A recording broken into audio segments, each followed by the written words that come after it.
Kadang-kadang saya cakap juga dengan abang, bang, bila kita nak dapat bantuan rumah? Saya kata kat dia, sampai kadang saya kata kat dia, sempat ke aku rasa rumah aku sendiri. Saya kata kat dia macam tu kan. Lepas tu abang kata sabar, dia kata macam tu.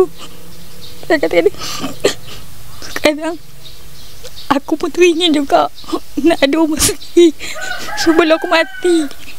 Aku pun teringin juga nak macam orang lain. Untuk saya kata syukur apa yang dia kata saya. Saya kata bukan saya tak syukur, saya syukur apa yang ada. Kadang-kadang saya kata apa, aku penat bang nak tangga, turun tangga bagi bila air macam tu. Saya kata nak basuh tinggal mangkuk kena pergi kat bengkel kau. Baik tak ada. Saya kata lepas tu nak masak ke tang berlawan dengan monyet. Saya silap pula, aku lari-lari lagi, aku yang jatuh. Saya kata kenapa kita dah mohon, kenapa diorang tak nak sajat kita, kenapa ketua kampung tak nak tengok keadaan kita. Kita tak minta apa pun dengan orang, cuma kita minta rumah aja. Saya kata kenapa susah sangat. Saya kata, lepas tu saya kata, abang, jomlah bang, kita pergi tanya balik penghulu tu. Kata kami pergi tanya, penghulu tak ada. Lepas tu Karani tu kata, saya nak bagi keputusan tak boleh kak. Dia kata keputusan cuma penghulu je boleh bagi, sama ada lulus ke tak lulus pengguna kak tu. Kami pergi je penghulu keluar pergi mesyuarat. Lagi kami pergi je penghulu cuti. Lepas tu saya kata, masa bila penghulu aja?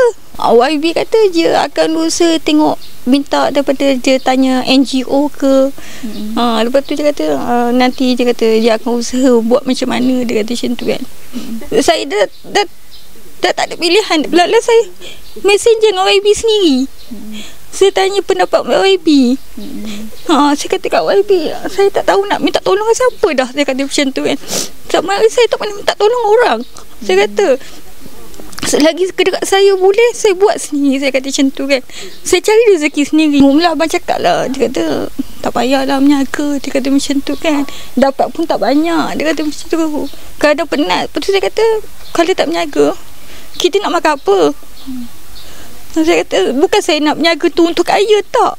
Jangan dilepas untuk kita beli barang kita nak makan, kita nak masak, cukup lah saya kata.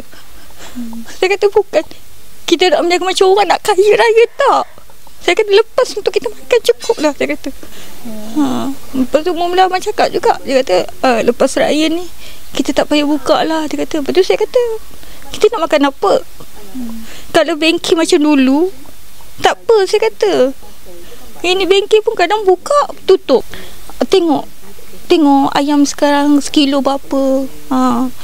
Bila betul kadang ada orang cakap pergilah kat luar, beli kat luar. Dia kata murah sikit. Saya kata kalau beli kat luar pun kami tak ada freezer nak buat stok.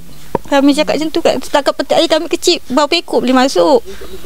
Kami boleh beli seekor, 2 ekor, 3 ekor macam tu je. Kadang-kadang 3 ekor pun dah penuh, kami cakap.